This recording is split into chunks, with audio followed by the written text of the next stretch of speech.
নমস্কার, জনতার দর্পণ ইউটিউব চ্যানেলে আপনাদের সকলকে স্বাগত।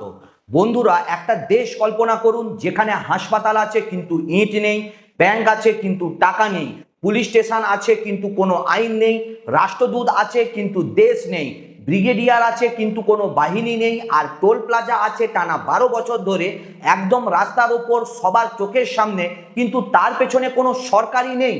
এই দেশটার নাম কিন্তু ভারত নয়, ফেক ইন্ডিয়া। আর সবচেয়ে ভয়ঙ্কর কথা হলো, এটা কোনো কল্পবিজ্ঞান বা সিনেমার প্লট একেবারেই নয়। এটা গত কয়েক বছরের সংবাদপত্রের পাতা থেকে তুলে আনা একটার পর একটা সত্য ঘটনা। আজকের এই ভিডিওতে আমরা দেখাবো কিভাবে একটা মেক ইন ইন্ডিয়ার স্বপ্ন 10 থেকে 12 বছরে ফেক ইন ইন্ডিয়ার দুঃস্বপ্নে পরিণত হয়েছে। আর এই দুঃস্বপ্নের দাম চোকাচ্ছে আমি, আপনি, আমাদের বাবা মা আর আমাদের সন্তানেরা। 2014 সাল একটা নতুন সরকার ক্ষমতায় আসে, তাদের হাত ধরে এলো চকচকে একটা ঝকঝকে স্লোগান, মেক ইন ইন্ডিয়া। একটা সিংহের লোগো, বিশ্বমঞ্চে বড় বড় বিজ্ঞাপন, বিদেশি বিনিয়োগকারীদের ডেকে বলা হলো আসুন ভারতে কারখানা বানান, ভারতকে বিশ্বের উৎপাদন কেন্দ্র বানিয়ে দিন। দেশের মানুষকে স্বপ্ন দেখানো হলো লাখ লাখ চাকরি হবে, রপ্তানি বাড়বে, আচ্ছে দিন আসবে। 12 বছর পার হয়ে গেল, এখন প্রশ্ন করার সময় এসেছে সেই স্বপ্নের ঠিক কি হাল। বাস্তবতা হলো বিদেশি বিনিয়োগ ক্রমাগত কমছে, তরুণদের বেকারত্ব রেকর্ড ছুঁয়েছে, রপ্তানি একই জায়গাতেই থমকে আছে, অথচ আমদানি বাড়ছে হু হু করে। উৎপাদন খাত জিডিপিতে যে 25% অবদান রাখার কথা ছিল, সেটা আজ 15 থেকে 17% গায়ে দিয়ে আটকে রয়েছে। কিন্তু এই ব্যর্থতার পিছনে একটা ইন্ডাস্ট্রি দুর্দান্ত গতিতে বেড়ে উঠেছে, জালিয়াতির ইন্ডাস্ট্রি। ভুয়ো হাসপাতাল, ভুয়ো ব্যাংক, পুলিশ, ভুয়ো আদালত, ভুয়ো রাষ্ট্রদূত, ভুয়ো সেনা কর্মকর্তা, এই তালিকার কোনো শেষ নেই বন্ধুরা। আর এই ফেক ইন্ডিয়া মডেলটাই আজ যেন আন্তর্জাতিক মহলে সবচেয়ে বড় সাফল্যের গল্প হয়ে দাঁড়িয়েছে। লজ্জার কথা কিন্তু একেবারেই সত্যি। চলুন শুরু করি সবচেয়ে কাছের জায়গা থেকে, আপনার রান্নাঘর। দুধ, যেটাকে আমরা সম্পূর্ণ আহার বলে জানি, সেই দুধেও আজ প্রশ্নবিদ্ধ ভেজাল। বাজারে এমন দুধ পাওয়া গেছে যাতে সরাসরি কাপড় কাচার ডিটারজেন্ট মেশানো। কোটি কোটি লিটার এই বিষাক্ত দুধ মানুষের ঘরে ঘরে পৌঁছেছে, বহু মানুষ তা পানও করে ফেলেছে, অথচ কেউ টেরই পায়নি। প্রশাসনের প্রতিক্রিয়া কেমন? অনেকটা এইরকম, মানুষ তো মরেনি, তাহলে সমস্যা কোথায়? জীবনের এই দাম। এবার একটু ভাবুন, যদি সাধারণ মানুষের জীবনে এই দাম হয়, তাহলে ধর্মীয় বিশ্বাসের ঠিক কি অবস্থা?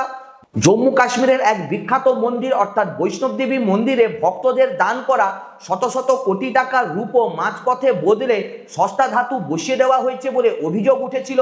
আর যখন বন্ধুরা এই কেলেঙ্কারিতে জড়িত কর্মকর্তারা ধরা পড়লেন, তখন তাদের যুক্তি ছিল রীতিমতো হাস্যকর। আমরা কিছু করিনি, হয়তো ভক্তরাই নকল রূপো দান করে গেছেন। এই যুক্তিটা একবার মন দিয়ে শুনুন তো।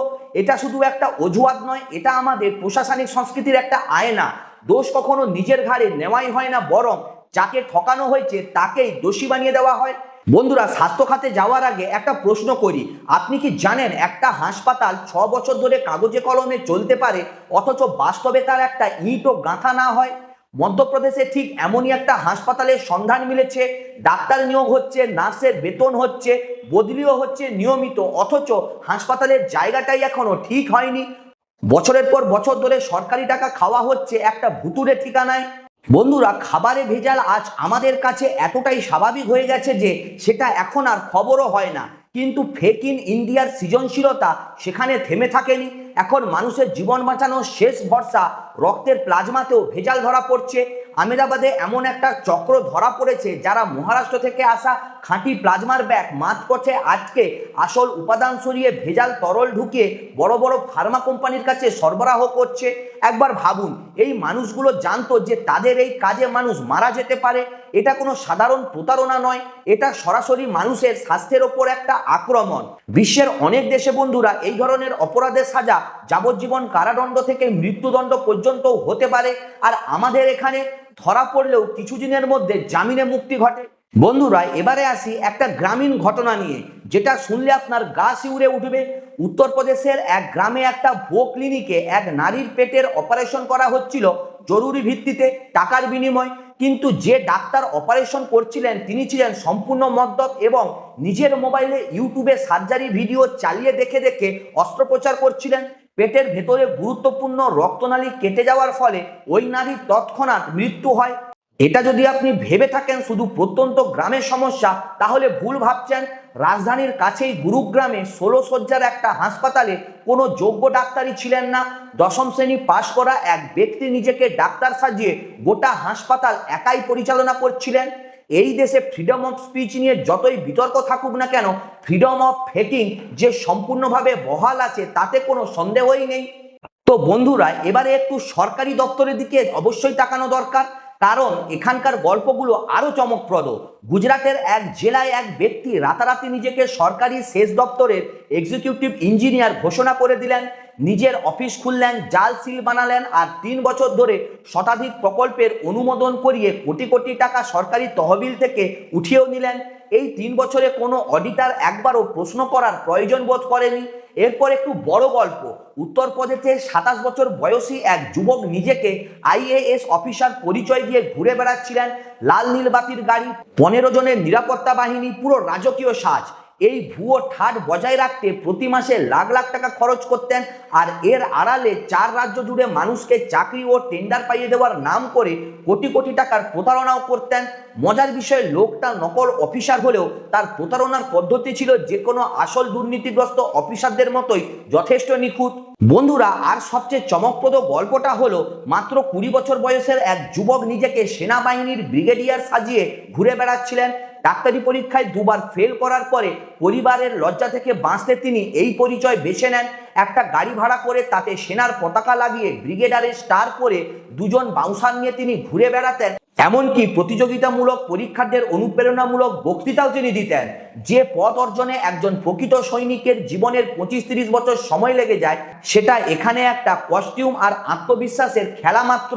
এবার এমন একটা ঘটনা শুনুন যা বিশ্বের আর কোথাও পাওয়াই কঠিন।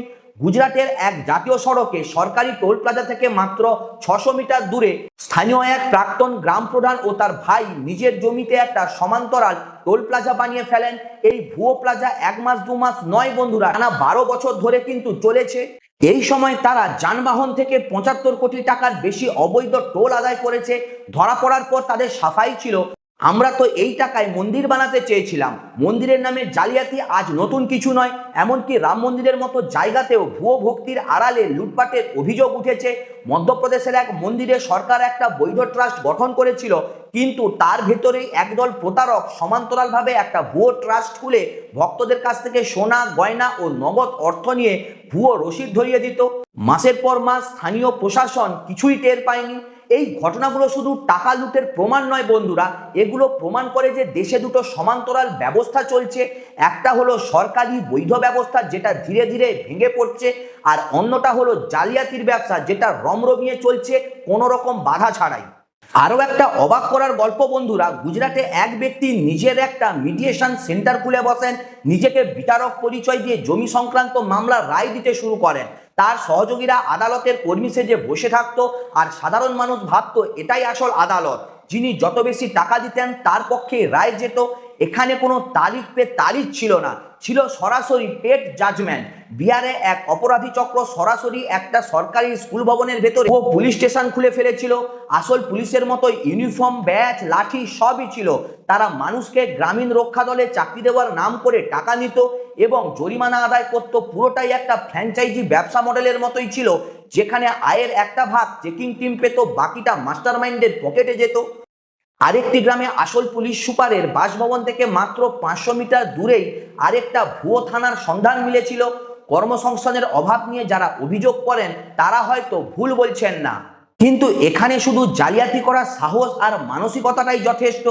দিল্লির কাছে গাজিয়াবাদে এক ব্যক্তি নিজেকে সম্পূর্ণ কাল্পনিক কয়েকটা দেশের রাষ্ট্রদূত পরিচয় দিয়ে বছরের পর বছর প্রতারণা চালিয়ে গেছেন।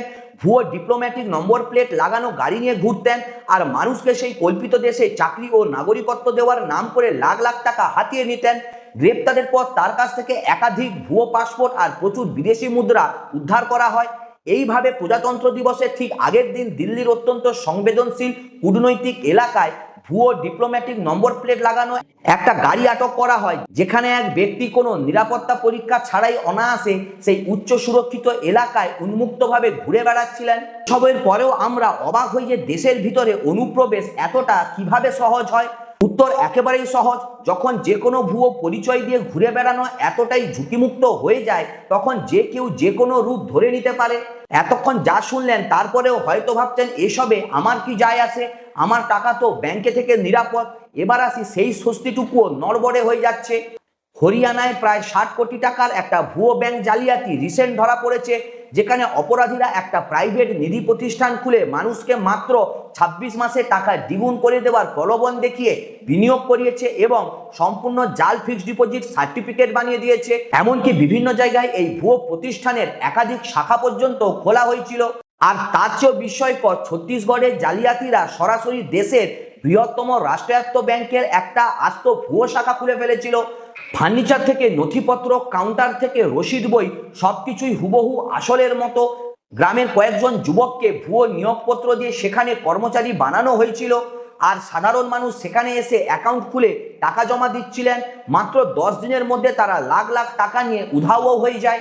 এখানে একটু থামুন আর নিজেকে জিজ্ঞেস করুন কয়েকটা প্রশ্ন। একটা ভুয়ো টোল প্লাজা কিভাবে জাতীয় সড়কের উপর টানা 12 বছর ধরে চলতে পারে? 12 বছর সংশ্লিষ্ট কর্তৃপক্ষের পরিদর্শন দল কি একবারও ওই রাস্তা দিয়ে যায়নি? কিভাবে ভুয়ো আইএস অফিসার বা ভুয়ো রাষ্ট্রদূত লাল নীল বাতির গাড়ি নিয়ে হাই সিকিউরিটি জোনে অবাধে ঘুরে বেড়ায়? স্থানীয় পুলিশ কেন কখনো তাদের পরিচয়পত্র যাচাই করার প্রয়োজন বোধ করেনি? এই প্রশ্নগুলোর উত্তর একটাই কঠিন সত্ত্বে গিয়ে ঠেকেছে, আমাদের প্রশাসনিক নজরদারির ব্যবস্থাটা কার্যত হয়তো ভেঙে পড়েছে।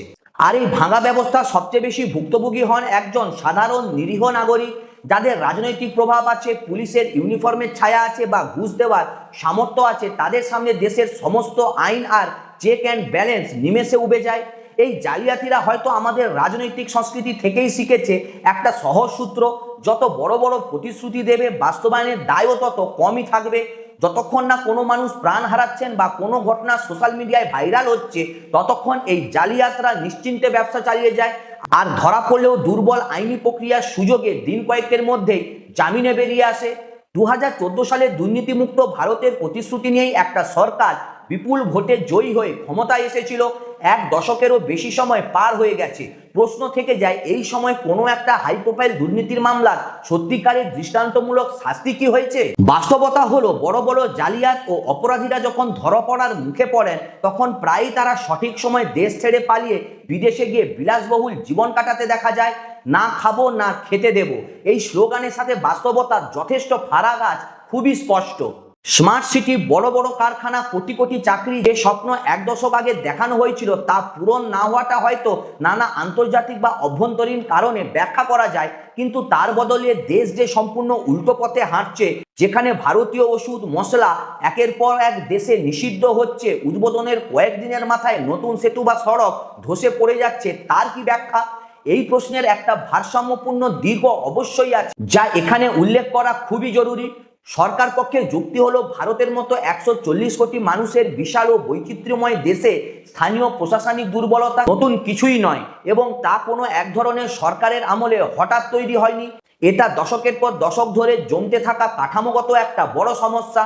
তারা আরও বলবে, ভুয়ো প্রতিষ্ঠান বা প্রতারণা ধরা পড়া এবং সেগুলোর বিরুদ্ধে ব্যবস্থা নেওয়াটাই বরং প্রমাণ করে যে নজরদারির কাজ করছে, এবং ডিজিটাল ইন্ডিয়া, আধার ভিত্তিক যাচাইকরণ বা ফুড সেফটি রেগুলেশনের মতো উদ্যোগ দীর্ঘমেয়াদে এই সমস্যা কমাতে সাহায্য করেছে। এই দুটি দৃষ্টিভঙ্গির মধ্যে বাস্তব সত্যটা কোথায় তা দর্শক নিজেই বিচার করে দেখতে পারেন। ফেক ইন ইন্ডিয়া সংস্কৃতি আজ একটা ক্যান্সারের মতো, যা ধীরে ধীরে আমাদের সমাজের প্রতিটি স্তরে প্রবেশ করছে। খাবার থেকে ওষুধ, হাসপাতাল থেকে ব্যাংক, পুলিশ থেকে আদালত, এমনকি ধর্মস্থান পর্যন্ত। এটা যদি এখনই রুখে দেওয়া না হয়, তাহলে এটা শুধু মানুষের জীবনই কাটবে না, দেশের প্রশাসনিক কাঠামোকেও ভেতর থেকে ফাঁপা করে দেবে, এবং আন্তর্জাতিক মঞ্চে যেটুকু সুনাম অবশিষ্ট আছে সেটাও ধুলোয় মিশিয়ে দেবে। স্বাস্থ্য ও ওষুধের মতো ক্ষেত্রে, যেখানে সরাসরি মানুষের জীবন মৃত্যুর প্রশ্ন জড়িত, সেখানে ভেজাল ও নকল পণ্য তৈরিকারীদের জন্য কঠোর এবং জামিন অযোগ্য শাস্তির বিধান অত্যন্ত প্রয়োজন।